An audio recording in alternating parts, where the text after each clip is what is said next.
The ferry cut a slow, churning path through a sea the color of tarnished pewter, each thrum of its engine a dull ache against Dean's ribs.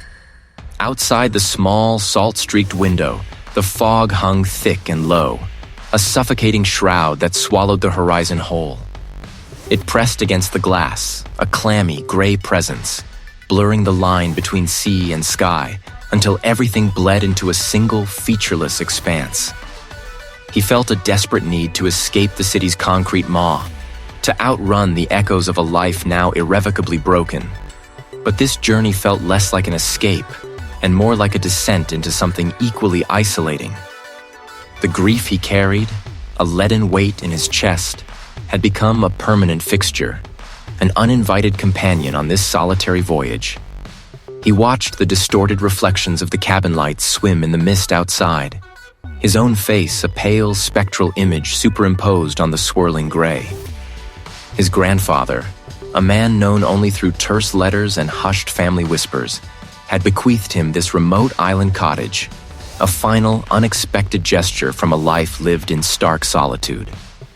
Dean, a cartographer by trade, had always found solace in the precise lines of a map, the ordered logic of geography.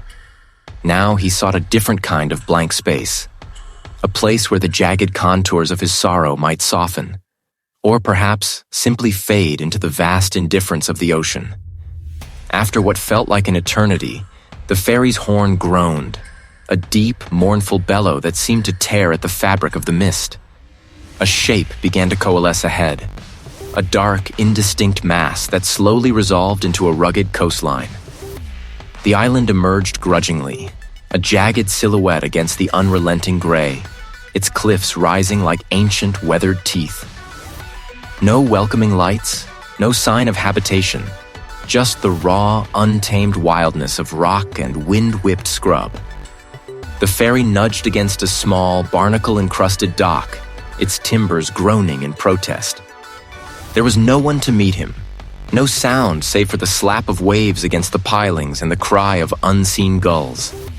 As the ferry's engines roared to life again, turning slowly to retreat into the fog, Dean felt the true weight of his isolation. He was utterly alone. A narrow, overgrown track, barely more than a deer trail, snaked its way up from the dock.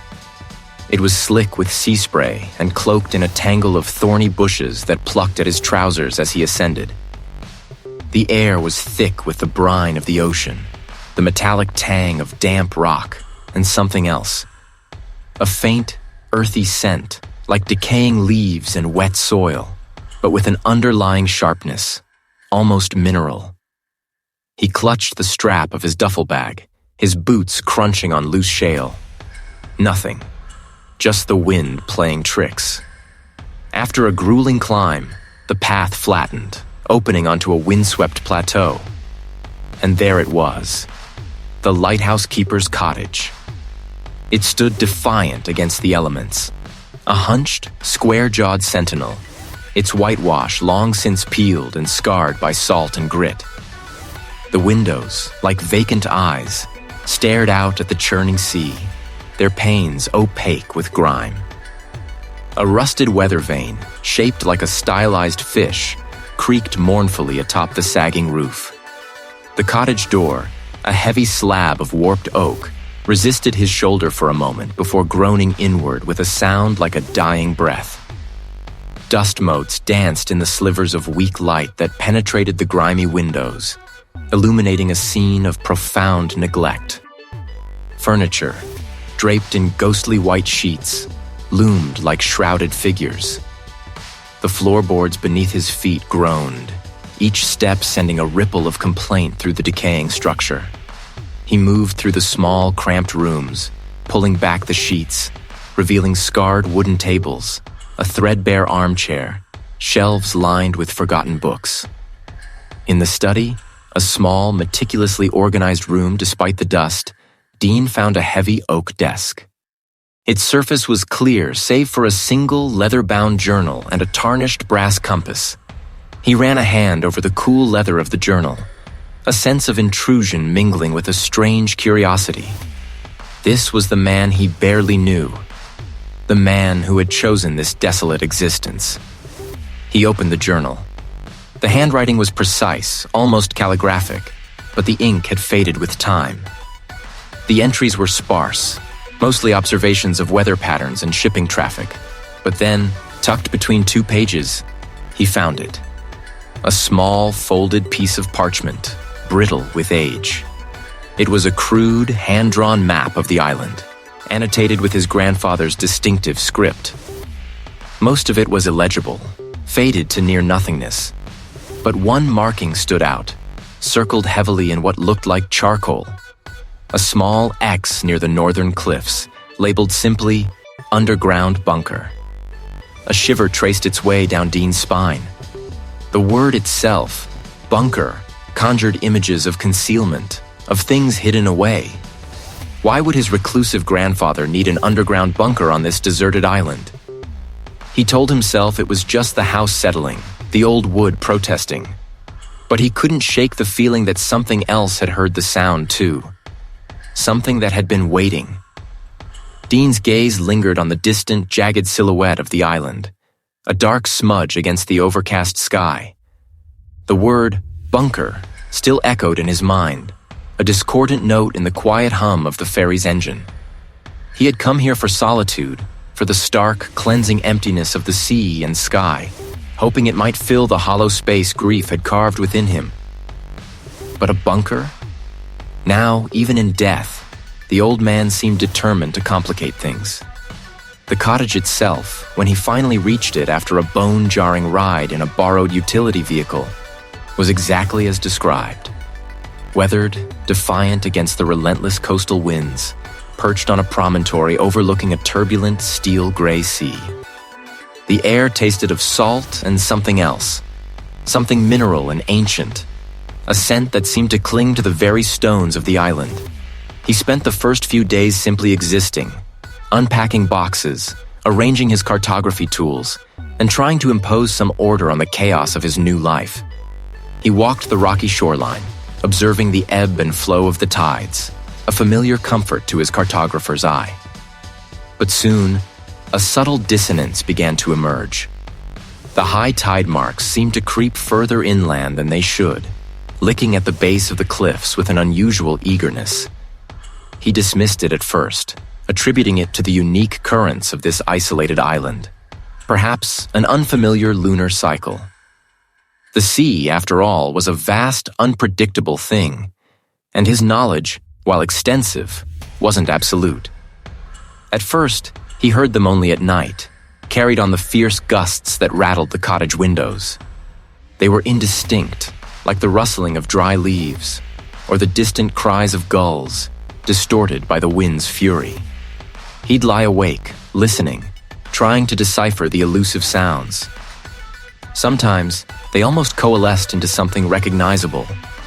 A low murmur, a guttural sigh, a strange, drawn-out note that seemed to vibrate in the very timbers of the house. He'd tell himself it was the wind whistling through the old stone chimney, or the peculiar acoustics of the cliff face, amplifying the ocean's roar. He was tired, he reasoned, his mind playing tricks in the unfamiliar quiet. One blustery afternoon, while clearing out the small, dust-choked study, Dean found it. Tucked beneath a pile of old navigational charts, wrapped in a brittle oilcloth, lay a leather-bound journal. It was thick, its cover warped and stained, smelling faintly of brine and mildew. His grandfather's sprawling, almost illegible script filled page after page. Many of the entries were water-damaged, the ink bleeding into indecipherable smudges. But enough remained to send a prickle of unease down Dean's arms. He flipped through it, his fingers tracing the faded lines. Interspersed with cryptic nautical observations were disturbing sketches. Abstract patterns of concentric circles, swirling vortexes, and grotesque, elongated figures with too many limbs, their eyes wide and vacant. They weren't creatures he recognized from any marine biology text. They looked like nightmares made manifest, rendered in frantic, heavy strokes. And then, a warning, written in a hand that seemed to shake. It stirs, it listens. Do not let it hear you. Dean frowned, a knot tightening in his stomach. His grandfather had been a lighthouse keeper, a man of the sea. Perhaps he'd been an artist in his spare time, drawn to the abstract, to the fantastical. The deep song could be a local legend, a fisherman's tale, or even a metaphor for the sea's own treacherous allure. People on isolated islands often develop their own unique mythologies, their own ways of coping with the vast, indifferent power of the ocean. He tried to rationalize the unsettling imagery, the frantic tone. Isolation could do strange things to a man. He knew that much. He closed the journal, the damp leather cool against his palm. His gaze drifted to the window, to the churning gray expanse of the sea. He shook his head, pushing the irrational thoughts away. It was all a product of his grief, his exhaustion, his overactive imagination. He needed a distraction, something concrete. He remembered the estate agent's words, the mention of the underground bunker. The idea of exploring it, of unearthing another piece of his grandfather's hidden life, felt strangely compelling. It was a tangible mystery, something he could map, something he could understand. The bunker. He would go there. He would find answers. He had to. The phrase deep song still echoed in Dean's mind, a discordant note amidst the island's usual symphony of gulls and crashing waves.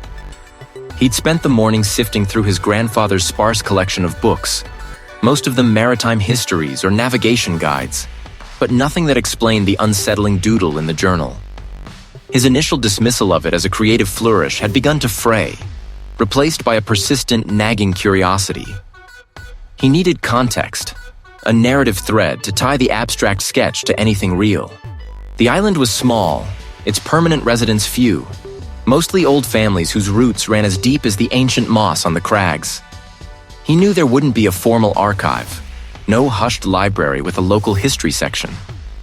But his grandfather had been meticulous, almost obsessively so, about documentation. Dean remembered vague childhood visits, flashes of his grandfather disappearing into a separate, sturdy structure, always locked. A storage shed, he'd assumed then. Now, a different thought occurred. A place for things not meant for casual eyes. He found the key, a heavy brass anachronism, tucked beneath a loose floorboard in the cottage's pantry. It felt cold in his palm, a weight of forgotten secrets. The building was set apart from the cottage, a low-slung stone structure half buried into the hillside, its entrance almost completely overgrown with tenacious ivy. A thick, rusted iron door, devoid of windows, suggested more than just storage. This was a vault. With a groan of protesting metal, the door swung inward, revealing a flight of rough-hewn stone steps descending into a cool, damp darkness. The air that wafted up was thick with the scent of earth, salt, and something else. Something stagnant and faintly metallic, like old blood mixed with brine. He flicked on his flashlight, its beam carving a tunnel through the gloom. The steps led to a single cavernous room, an underground bunker. The space was larger than he'd anticipated, its walls lined with shelves overflowing with forgotten relics. Dusty crates, sealed jars containing unidentifiable specimens, and stacks of yellowed papers filled every available surface. This was no mere storage shed. It was a private repository, a hidden study. His grandfather, the reclusive lighthouse keeper, had clearly cultivated a secret life down here. Dean began to explore, his beam dancing across the shelves. Amidst old fishing gear and spare lantern parts, he found a collection of bound, leather-clad volumes. Not official logs, but handwritten accounts. Some illustrated with crude, disturbing etchings similar to the deep song he'd found earlier. These were island histories, meticulously compiled by his grandfather. He pulled one down, its cover flaking beneath his touch. The script was tight, precise, detailing local legends passed down through generations. He read about the sunken city, a mythical metropolis said to lie beneath the deepest trench off the island's coast, a place of unspeakable wonders and horrors. There were tales of ancient rites performed by the island's earliest inhabitants, offerings made to the hunger below to ensure bountiful catches and calm seas. His grandfather had underlined this word, packed, repeatedly, his pen digging into the paper. The air in the bunker grew heavy, pressing in on him.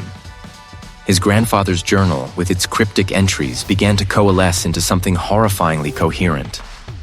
The deep song was not a metaphor. It was a description. The abstract shapes, the swirling vortex. They weren't fantastical imaginings, but perhaps attempts to depict something witnessed, something real. The day's discoveries had peeled back a thin veneer of normalcy, revealing something ancient and unsettling beneath. That night, sleep offered no refuge. Dean's dreams were a chaotic maelstrom of distorted imagery and suffocating sensations. He saw vast cyclopean structures, impossibly ancient, rising from the inky depths. He thrashed, fighting the unseen current, the silent, terrible song. He woke with a gasping cry, drenched in sweat, the taste of salt thick on his tongue. He stumbled out of bed, heart hammering against his ribs. The light was coming from the flagstones, a thin, shimmering film of vibrant green-blue. Bioluminescent algae. It wasn't just on the stones. It was creeping up the rough-hewn mortar, a network of glowing veins spreading across the damp wall. And then he saw it, a faint, almost imperceptible sheen on the sill of the window overlooking the sea. It pulsed with a soft, rhythmic beat, mirroring the thrum he'd felt in his dream. Dean stared, his breath catching in his throat. This wasn't just a damp cottage. Something was growing, spreading, claiming territory. The glowing tendrils seemed to hum, a silent visual echo of the deep song his grandfather had drawn, a tangible manifestation of the ancient entity stirring beneath the waves. He was alone, and the island was no longer just a place, but a living, encroaching threat. He'd spent the morning sifting through his grandfather's sparse collection of books, most of them maritime histories or navigation guides, but nothing that explained the unsettling words.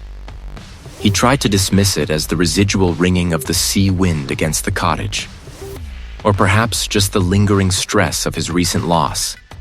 But the sensation persisted, a deep thrumming beneath the floorboards, a pulse in the very air. He moved to the small, cluttered desk in the corner, intending to organize the maps he'd brought. A brass compass, an antique piece his grandfather had always kept polished, sat near the edge. As Dean reached for a stack of charts, his sleeve brushed the desk, and the compass, without any direct contact, slowly pivoted on its axis, pointing not north, but directly toward the far wall where the cottage met the cliff face. He froze, his hand hovering. The room was still. No draft.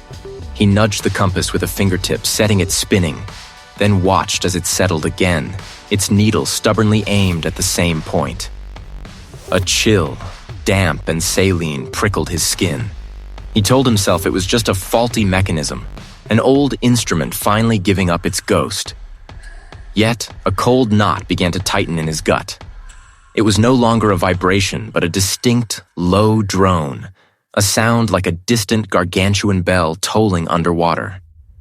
It permeated the very fabric of the cottage, making the wooden beams creak in sympathy. Dean found himself holding his breath, listening, his ears straining against the impossible sound. He walked to the small bathroom, splashed cold water on his face, and stared at his reflection in the tarnished mirror. Then, a subtle shift. The skin around his jawline rippled. A faint, almost imperceptible undulation, as if his face were submerged in water, seen through a disturbed surface. He blinked, hard, rubbing his eyes, and when he looked again, his reflection was normal, albeit pale and strained. He leaned closer, searching for any lingering distortion. But there was nothing. Just Dean, a man teetering on the edge of exhaustion, seeing things. He backed away from the mirror, his heart now thudding a frantic rhythm against his ribs. He knew, with a certainty that bypassed logic, that it was tied to the deep song. He needed answers, and the only place left to search was the one his grandfather had kept most private. He remembered a faint impression in the rough-hewn floorboards near the old hearth, almost imperceptible. He knelt, tracing the lines with his fingers. There, a small, rusted iron ring, nearly flush with the wood, hidden beneath years of grime and dust. This was no mere cellar.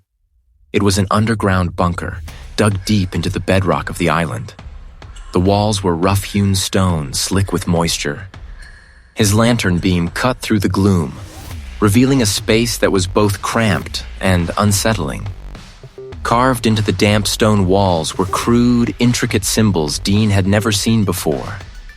Spirals that seemed to writhe, geometric patterns that felt wrong, and shapes that resembled elongated, multi-limbed creatures. Scattered on a rough stone altar in the center of the bunker were desiccated offerings, dried kelp, polished black stones, a cluster of ancient barnacle-encrusted seashells, and a small, tarnished silver locket, its surface scarred with more of the alien carvings. His grandfather hadn't just been trying to understand something, he'd been interacting with it. A small, leather-bound journal lay open on the altar, its pages brittle. Dean picked it up, his fingers trembling. The script was his grandfather's, but wilder, more frantic than he'd ever seen. He scanned the entries. The hunger grows. The tide demands its due. Deep song calls, and the veil thins. One entry, dated just weeks before his grandfather's disappearance, stood out. The offering must be sufficient. It reaches. The hum intensified, becoming a deafening roar in his ears, and the lantern flickered wildly, threatening to extinguish. It elongated, stretching upwards, then seemed to flow towards him, a silent predatory surge. Dean stumbled back, dropping the journal, his mind screaming. He scrambled for the ladder, his hands fumbling on the slick rungs. Just as his head cleared the opening, gasping for air, he risked a glance back. The hum, though still present, had receded from its peak. Whatever his grandfather had been battling, whatever he had tried to appease, it was still here. And it had just come for Dean. Nothing. The cavernous space of the underground bunker remained empty, the rough-hewn walls slick with perpetual damp. It was the island itself breathing. Dean clamped a hand over his mouth, trying to steady the frantic drumbeat of his heart. He felt foolish, yet the terror had been visceral, undeniable.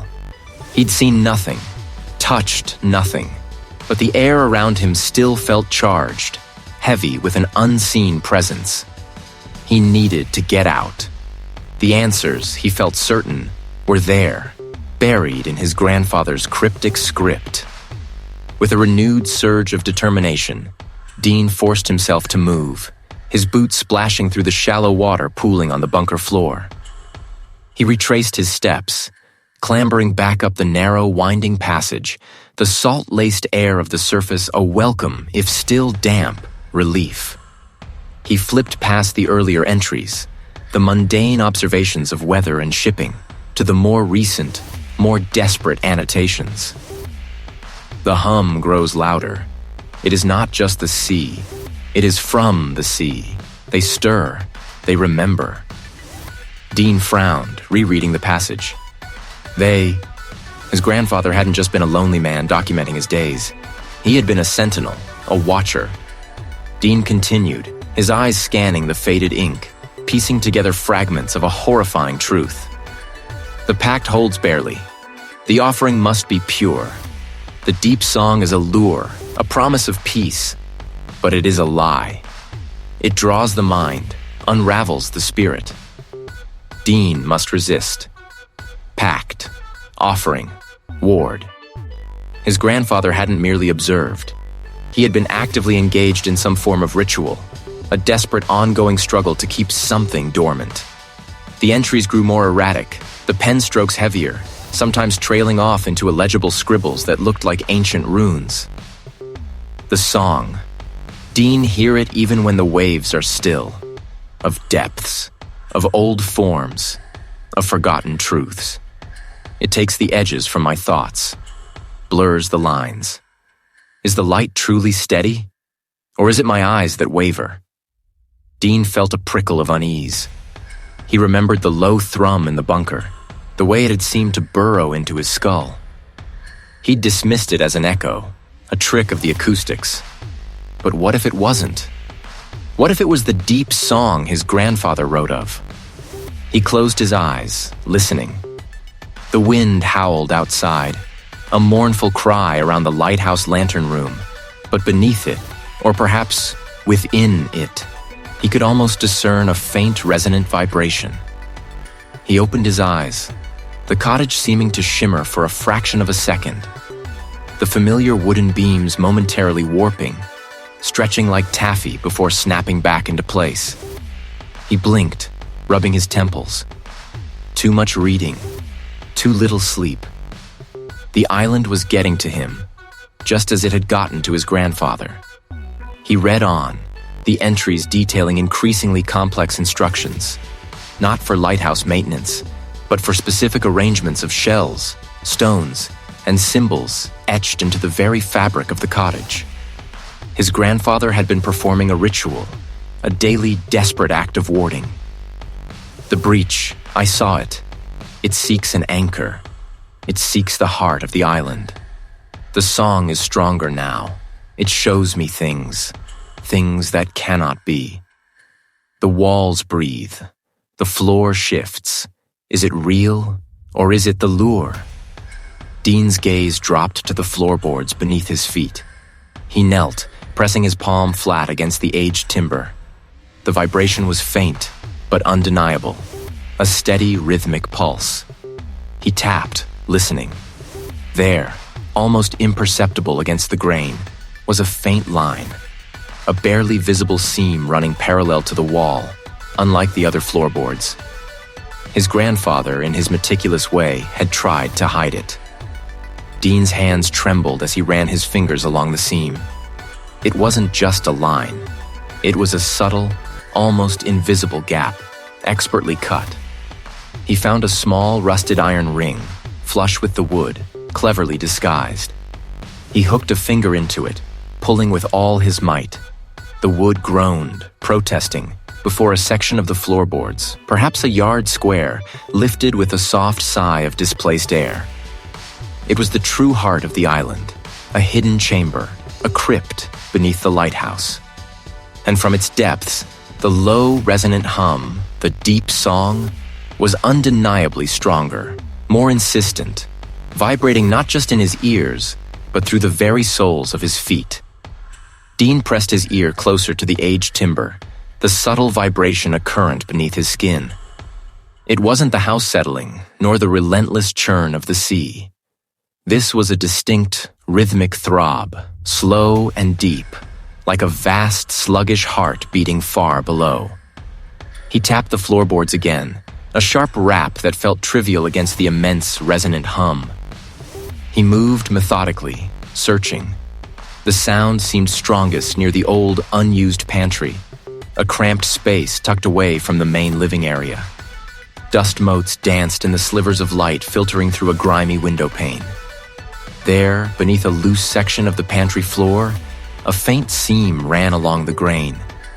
It was almost invisible, meticulously fitted, a testament to an old craftsman's skill or a desperate need for concealment. He knelt, prying at the seam with the tip of a rusted butter knife he'd found. The wood groaned, protesting, but eventually, a small section lifted. A gust of stale, earthy air, thick with the scent of damp soil and something metallic, bloomed into the cottage. It was colder, too, as if the earth itself exhaled a frigid breath. Dean worked with a frantic determination, the rhythmic thrumming growing louder, more insistent, pulling him. He braced his shoulder against a wall, using a heavy iron poker to lever up the stubborn section. With a final splintering groan, A square of floorboards gave way, revealing a black aperture. Every instinct screamed at him to retreat, to nail the boards back down, to pretend he hadn't seen. But the thrum was a siren call, a promise of answers to questions he hadn't even dared to fully form. He took a deep breath, the air thick and heavy, tasting of salt and ancient stone.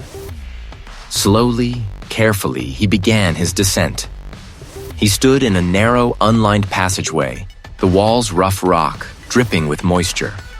The passage was short, barely a dozen paces, before it opened into a wider chamber. This was it. This was the source. It wasn't a modern construction, but something ancient, hewn from the living rock. The surfaces were slick with a sheen of moisture, reflecting the lantern light in distorted gleams. The air here was almost suffocating, thick with that strange metallic sweet odor, and the rhythmic pulse hammered in the very bedrock, shaking the ground beneath his feet. In the center of the bunker, dominating the space, was the source. It was no artifact he recognized, no material known to man. It was a colossal, irregular mass, roughly spherical, yet impossibly organic. Tendrils of faint, shimmering mist, not unlike aurora borealis, writhed around it, drawn into its core before dissipating into the heavy air. This was the heart of the thrumming. This was the entity. Dean felt his breath catch, his mind reeling. This wasn't some ancient creature, some beast of the deep. This was something else, something more. The purple light intensified, and as he stared, transfixed, the surface of the pulsating mass seemed to clarify, to coalesce into an image. He wasn't seeing with his eyes, but with a deeper, more primal part of his mind. He saw the island, not as it was, but as it would be. The lighthouse, a broken tooth against a churning ink-black sky. The cottage, his home, swallowed whole by an encroaching obsidian tide. And then, he saw himself. It wasn't just death. It was erasure. The vision receded as abruptly as it came, leaving him gasping, clutching the lantern so tightly his knuckles ached. The underground bunker seemed to spin around him, the purple light from the pulsating mass now a malevolent, watchful eye. This was not merely a threat to his sanity. It was a threat to existence itself. This thing, whatever it was, had been dormant, but it was awake now, and it was drawing everything into its unfathomable maw. He tapped the floorboards again, a sharp, hollow sound that seemed to momentarily falter the rhythm beneath. A cold draft, tasting of damp earth and something acrid, snaked around his ankles, despite the sealed windows. His breath hitched. He moved a heavy, salt-stained rug, revealing a series of ornate rusted iron rings set into the wood. His grandfather, a man of meticulous secrets, had ensured this entrance was well hidden. With a grunt, Dean pulled. The boards groaned, protesting years of stillness, then slowly gave way, revealing a gaping maw of blackness. A ladder, slick with condensation, descended into the gloom. The throb, now louder, felt like it was resonating directly in his chest. A profound unease settled over him, thick and cloying. This was where the answers, or perhaps his end, lay waiting. The throb intensified, a relentless bass note in the cavernous space below. When his boots finally met solid ground, the sound was deafening, a palpable pressure against his eardrums. He stood in an underground bunker, a cylindrical chamber carved roughly from the island's bedrock. The walls wept moisture, glistening like slug trails, and the floor was a slick, uneven surface of rock and standing water. Around it, carved into the very rock, were symbols Dean recognized from his grandfather's journal. Swirling patterns, interlocking geometries, all hinting at something ancient and profound. The throb emanated from the altar, a slow, resonant hum that seemed to vibrate the very marrow in his bones. It wasn't just the sound, it was the feeling. He stumbled back, his hand flying to his temple as if to ward off an invisible assault. It was trying to pry him open, to unravel the delicate threads of his sanity. He felt the edges of his own self begin to blur, his thoughts no longer entirely his own. He clutched his grandfather's journal, its worn leather a small comfort in the face of such overwhelming intrusion. This wasn't just a haunting. This was an active, malevolent force, seeking entry, seeking him. The entity wasn't just near the portal. It was pushing through it, using the thrumming altar as its anchor, and Dean's presence as its new, vulnerable gateway. He scrambled to the altar, ignoring the instinct to flee, driven by a desperate, frantic energy. His fingers, trembling, flipped through the journal's brittle pages. The answer. The way to stop this. His eyes scanned the frantic, spidery script, paragraphs blurring into a terrifying tapestry of warnings and observations. He passed the sketches of the island, the detailed charts, the cryptic notes about the tides and the moon. He needed the ritual, the sealing, the countermeasure. Finally, his gaze locked onto a series of pages near the back, bound together with a fraying twine.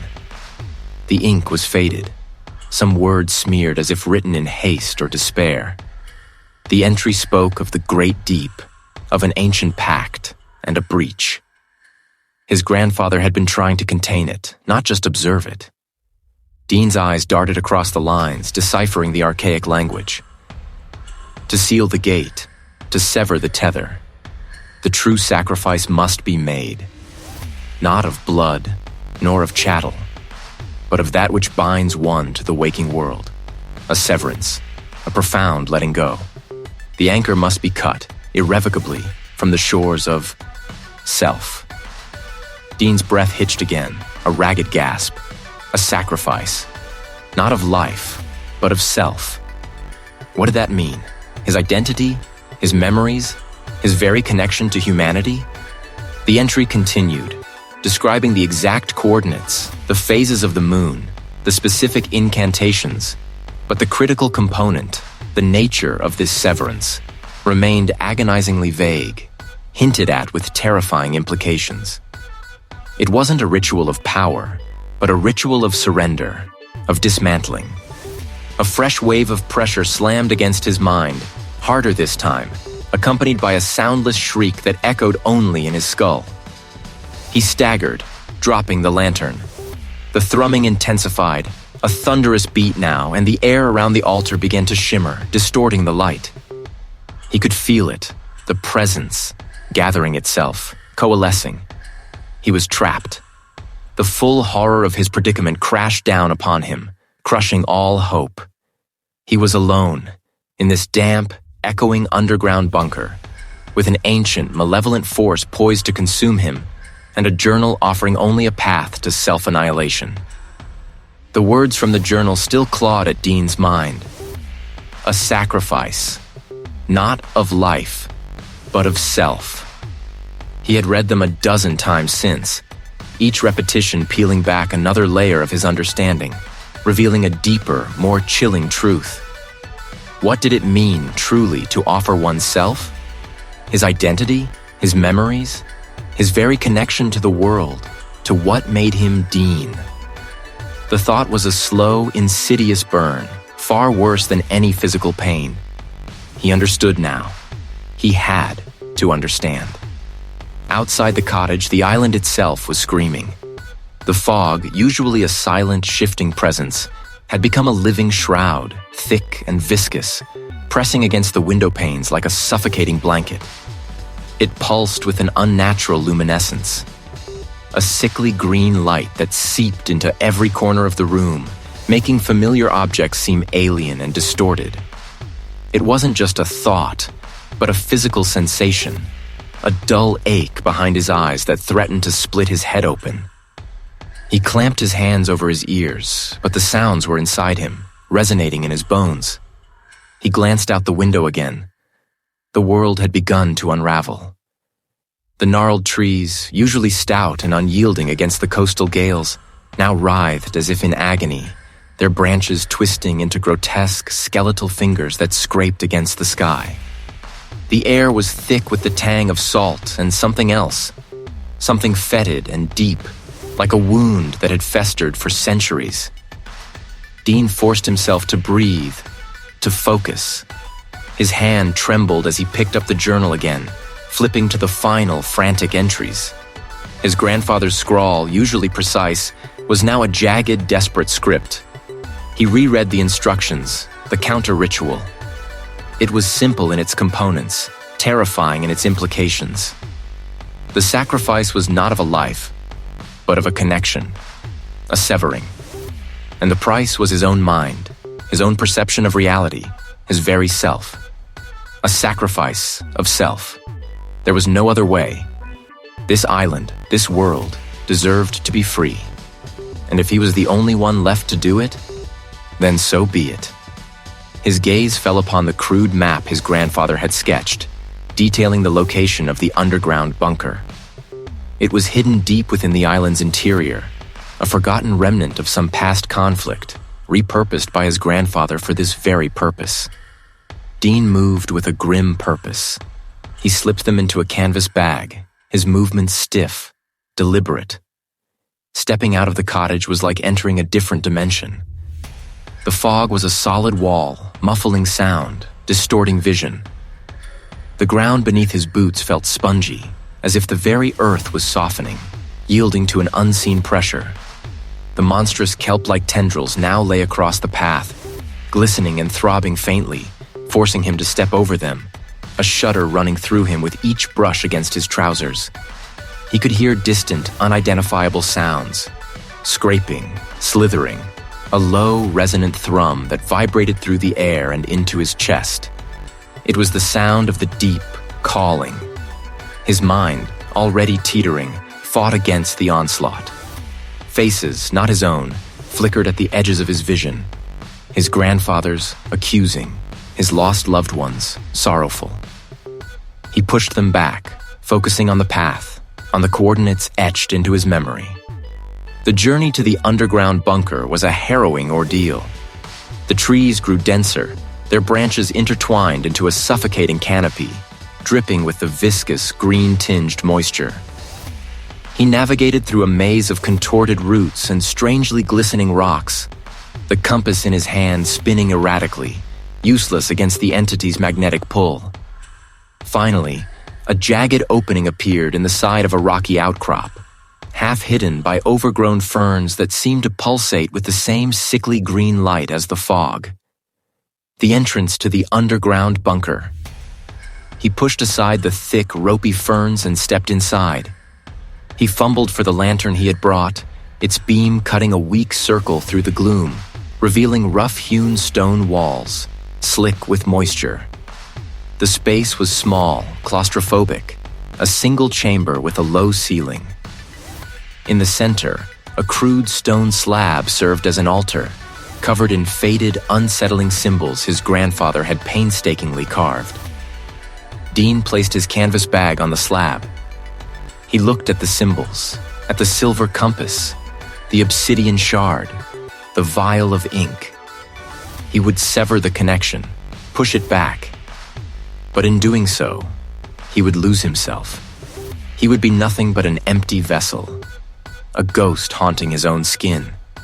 He had seen what the entity did, the way it twisted and warped reality, the way it stole sanity. He had felt its tendrils probing his own mind. This was the only way to stop it from consuming everything. He thought of the life he had lived, the memories he cherished, the person he was. He was Dean, the cartographer, the quiet man who loved the precise lines of a map, the feel of parchment beneath his fingers. He was a man who had loved and lost and grieved. Soon, none of that would exist. The entity knew he was here. It knew what he intended.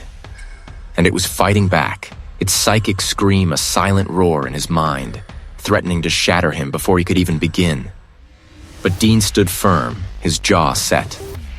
His hand did not tremble now.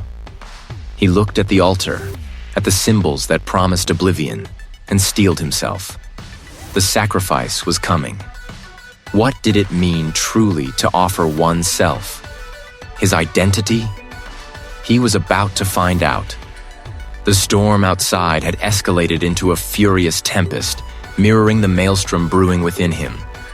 Rain lashed against the lighthouse's thick glass, and the wind shrieked like a banshee, a sound that seemed to carry an echo of something far older, far colder. Dean stood in the circular base of the lighthouse, the beam sweeping overhead, momentarily illuminating the dusty, forgotten corners. It felt like standing at the bottom of the ocean, the weight of crushing depths pressing in. His gaze fell upon a section of the floor, previously obscured by stacked crates and canvas tarpaulins. Following a diagram from his grandfather's journal, he'd spent hours clearing the space, revealing a heavy, rusted metal hatch, almost perfectly flush with the concrete. It bore no handle, only an intricate, corroded locking mechanism that required a specific sequence of turns and pressures on its various components. A puzzle he'd painstakingly solved. With a groan of ancient metal, the hatch finally lifted, revealing a gaping maw of absolute blackness. A smell wafted up, not of decay, but of something far more alien. Brine, ozone, and the faint, sweet scent of something indescribably wrong, like flowers blooming in a tomb. This was it, the underground bunker. His headlamp cut through the gloom, revealing walls of rough-hewn stone dripping with condensation. The air grew heavier with each step, denser, like breathing liquid. The sounds of the storm faded, replaced by a low, resonant thrum that vibrated through the very bones of his feet. The steps opened into a vast, circular chamber, surprisingly expansive beneath the island's bedrock. This was the heart of it, the nexus. Then it began. The air in the bunker shimmered, not with heat, but with an impossible light, a spectrum that didn't exist, painting the rough stone walls in hues of bruised purple and phosphorescent green. The thrum intensified, becoming a chorus of discordant guttural sounds, like colossal stones grinding together, or the mournful song of leviathans from an impossible depth. The surface of the central pool began to churn, not from wind, but from an unseen force beneath, its black waters roiling and swirling, forming a vortex that seemed to pull at the very light. Dean felt his mind warp at the edges. Memories, sharp and agonizing, flashed before his eyes. The vacant stare of his lost loved one, the echo of laughter that would never sound again. The entity was reaching into him, probing, twisting. Surrender. He saw shapes in the roiling water, not distinct forms, but suggestions of impossible geometries, of vast, unseeing eyes, of appendages that moved with a fluidity that defied physics. It was a manifestation of everything that lurked beyond human comprehension, an ancient malevolence given form through his deepest fears. "You are nothing," the voice hissed. "A fleeting thought. Be absorbed. Be forgotten." A wave of profound despair washed over Dean, threatening to drown him. He felt his identity fraying, his memories becoming detached, slipping away like grains of sand. This was the sacrifice it wanted. Not his life, but his self, devoured and assimilated. But the journal's words echoed louder, a shield against the encroaching madness. Not of life, but of self, a controlled offering. He wouldn't let it take everything. He gripped the small, inscribed stone he'd taken from his grandfather's desk, the one mentioned in the final frantic entries of the journal. The grief, the gnawing sorrow, the constant replay of his tragedy. This was the wound the entity fed upon, the anchor it used to pull him.